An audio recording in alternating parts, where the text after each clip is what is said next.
Саламатсыздар ма балалар? Бүгін біз информатика сабағында ақпарат және ақпарат үрдістері әлемнің ақпараттық бейнесі туралы өтеміз. Сабағымыздың мақсаты ақпарат ұғымымен және электрондық есептеуіш машинасының даму тарихымен танысамыз. Сабағымызды өтпес бұрын қауіпсіздік ережелерін есімізге түсіріп өтейік. Сұрақ: жалпы техникалық қауіпсіздікті сақтау ережелеріне қойылатын қандай талаптар бар? Компьютерлік сыныпқа кірер алдында қандай талаптар қойылады? Компьютермен жұмыс істер алдында қойылатын талаптарды ата. Компьютер жұмыс істеу барысында қандай талаптар қойылады?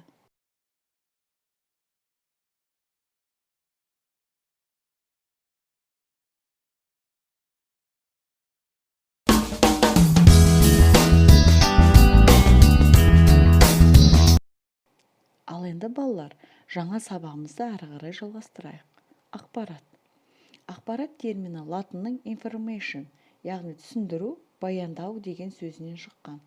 Жалпы түрде ақпарат дегеніміз ол нақты өмірді белгілермен немесе сигналдардың көмегімен бейнелеу.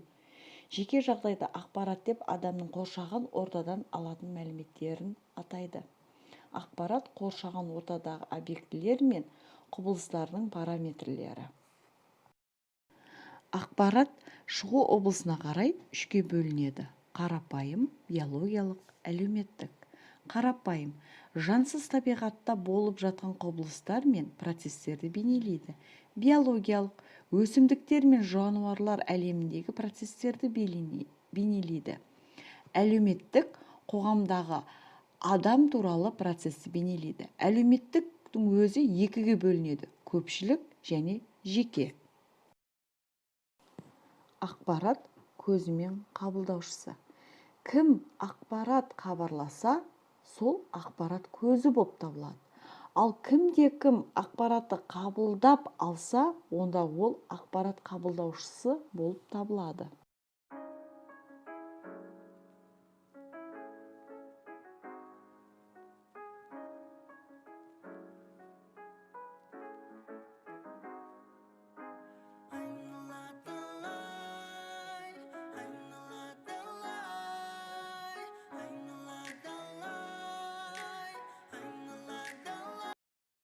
Информатикадағы ақпарат екіге бөлінеді: аналогты ақпарат, үзілісті ақпарат. Аналогты ақпарат кез келген уақытта және кез келген өлшемге өзгере алатын үздіксіз процесті сипаттайтын ақпарат. Ал үзілісті ақпарат дискретті процесті сипаттайтын арнаулы уақытта және алдын ала белгіленген мәндерін қабылдап өзгеруі мүмкін сигналдарды айтады. Ал енді алдарыңызда берілген кестеге мұқият қарап отырып, ақпарат жүйесінің даму этаптарын дәптерлеріңізге тізіп жазып алыңыздар.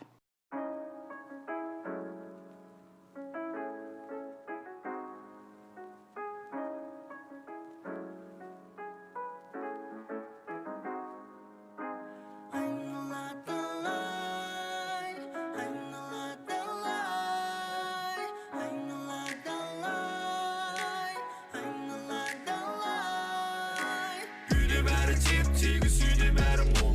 Далада тек кептеліс, далалайға тұл. Бататтың бәрі лай, балаға бай бол. Бататтың бәрі лай, бататтың бәрі лай. Үйде бәрі теп-тегіс, үйде бәрі мол. Далада тек кептеліс, далалайға тұл. Бататтың бәрі лай, балаға бай бол. Бататтың бәрі лай, бататтың бәрі. Ал енді балалар, сабақтың бекіту сұрақтары. Ақпарат деген сөзге қандай мағына бересіздер? Адам ақпараттың қандай түрлерін қабылдай алады? Адам ақпаратты қалай және қайда сақтайды? Адам ақпаратты өңдеуіне мысал келтір. Адам ақпаратты қалай сақтайды?